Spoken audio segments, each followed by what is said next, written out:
السلام علیکم ورحمۃ اللہ وبرکاتہ۔ آج کی قرآن کلاس کا آغاز ہم ایک قرآن کریم کی خوبصورت دعا سے کریں گے، جو کہ سورہ الکہف کی آیت نمبر 11 سے لی گئی ہے۔ اعوذ باللہ من الشیطان الرجیم، بسم اللہ الرحمن الرحیم۔ ربنا آتنا من لدنک رحمہ وہیئ لنا من امرنا رشدا۔ اے ہمارے رب، ہمیں اپنی جناب سے رحمت عطا کر اور ہمارے معاملے میں ہمیں ہدایت عطا کر، آمین۔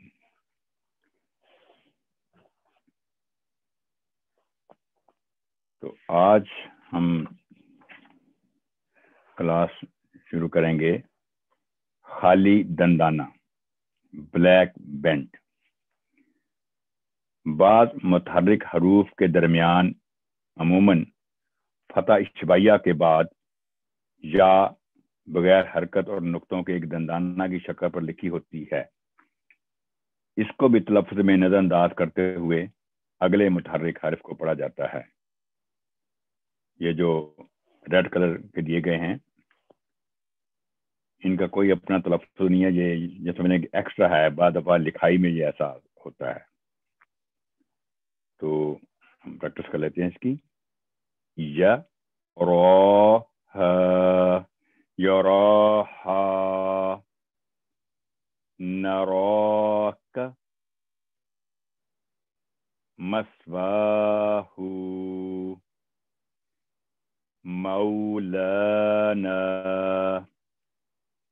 ارانی اتقاکم ترانی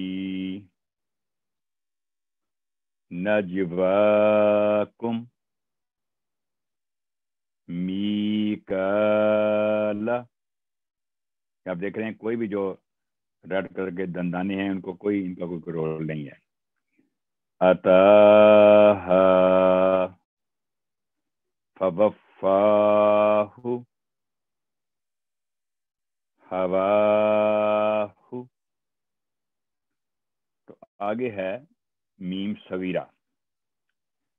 بعض الفاظ میں نون ساکن یا تنوین کے مان بعد ایک چھوٹی سی میم لکھی ہوتی ہے، اس کو اصطلاحاً میم مقلوبہ کہا جاتا ہے، یعنی نون ساکن اور تنوین سے بدلی ہوئی میم۔ ایسے الفاظ میں نون ساکن یا تنوین کی بجائے میم ساکن ادا کی جائے گی۔ ایسا کرنا اصطلاحاً اقلاب کہلاتا ہے۔ تو اس کی مثالیں بھی آپ کے سامنے ہیں۔ یہ دیکھیں، یہ ریڈ کلر میں فا ہے تو فا کے نیچے تنوین ہے اور ساتھ میم ہے چھوٹی سی، تو یہ فن نہیں ہوگا، تنوین کی نون نہیں بولے گی، بلکہ فم فم کر کے بولا جائے گا۔ مستخفم باللیل، جب بھی چھوٹی سی میم دیکھیں تو تنوین کی نون پھر وہ ریموو ہو جائے گی، وہ نہیں پڑی جائے گی۔ وَسَارِبٌ بِالنَّهَارِ، کیونکہ آگے با بھی ہے تو اس لیے میم پر 2 سیکنڈ گنا کر کے پھر ہم اس کو پڑھتے ہیں۔ اسی طرح میم بینی انبائی سنبلات تنبت من بیوتکم من بعد ان انبتت واللہ علیم بالظالمین فاتباع بالمعروف واللہ رؤوف بالعباد. تو یہ تھی نون صغیرہ کی پریکٹس، میم صغیرہ کی پریکٹس. اب ہم چلتے ہیں نون صغیرہ کی طرف. بعض الفاظ کے درمیان ایک چھوٹا سا نون لکھا ہوتا ہے، قرآن کریم میں جب دیکھیں گے اس کو صرف وصل کی حالت میں پڑھا جاتا ہے. یعنی جب آپ دو الفاظ کو ملائیں گے اور درمیان میں یہ ہوگا تو دونوں ملاتے وقت پڑھا جائے گا. یعنی اگر دو لفظوں کو ملا کر پڑھیں گے تو یہ نون صغیرہ پڑھا جائے گا، لیکن پہلے لفظ پر وقف کرنے کے بعد دوسرے لفظ کو پڑھیں گے تو اس نون کو لفظ میں شامل نہیں کریں گے. اس کو نون قطنی بھی کہا جاتا ہے. قرآن آئیے ہم اس کی پریکٹس کرتے ہیں. خیر نطمئن، خیر نطمئن،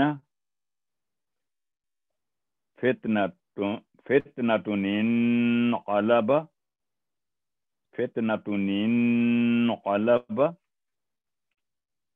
سواء العاکف. تو مثال کے طور پر ہم نے اگر خیر پہ رک گئے ہیں تو پھر یہ خیر کے بعد نون نہیں بولے گا آگے. اسی طرح فتنہ پہ رک گئے ہیں تو نون پھر ریموو ہو جائے گا. آگے چلتے ہیں خالی الف. بعض الفاظ خالی یعنی بغیر حرکت سے شروع ہوتے ہیں. اس کے اصول مدرجہ ذیل ہیں. یہ بہت ہی اہم لیسن ہے جو کہ اس کی پریکٹس ہمیں بار بار کرنی پڑے گی تو پھر یہ یاد ہوگا.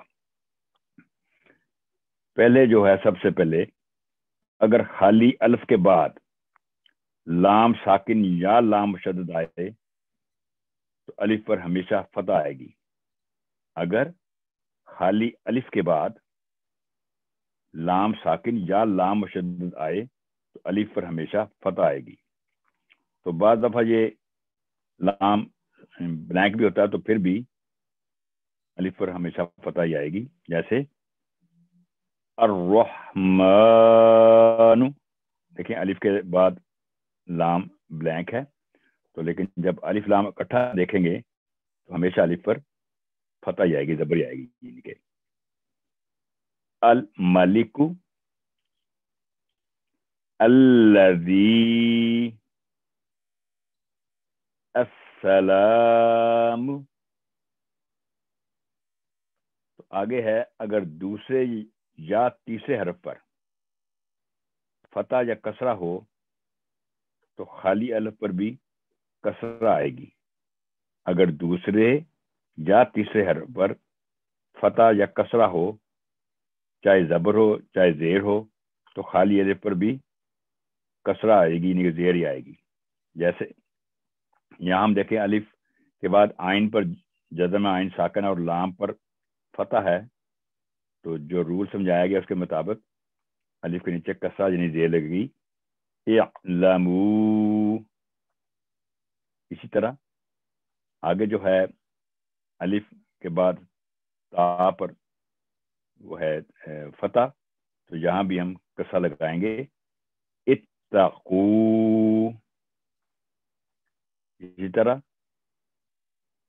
ارجعی، کیونکہ جیم کے نیچے کسرہ ہے تو الف کے نیچے بھی کسرہ ہی آئے گی، چاہے فتح ہو چاہے کسرہ، دونوں صورتوں میں کسرہ یعنی زیر ہی لگے گی.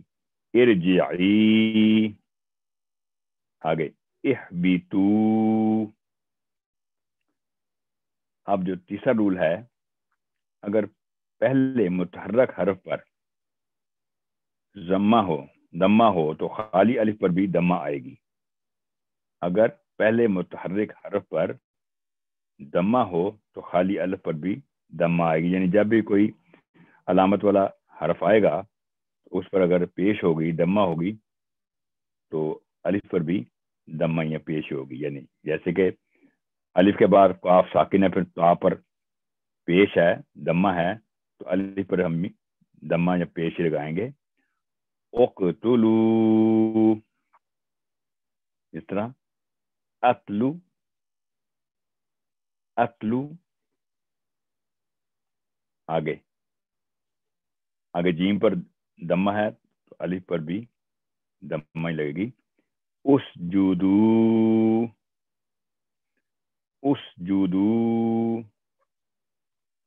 اب الف کے بعد زال ساکن پھر کاف پر دمہ ہے تو الف پر دمہ آئے گی.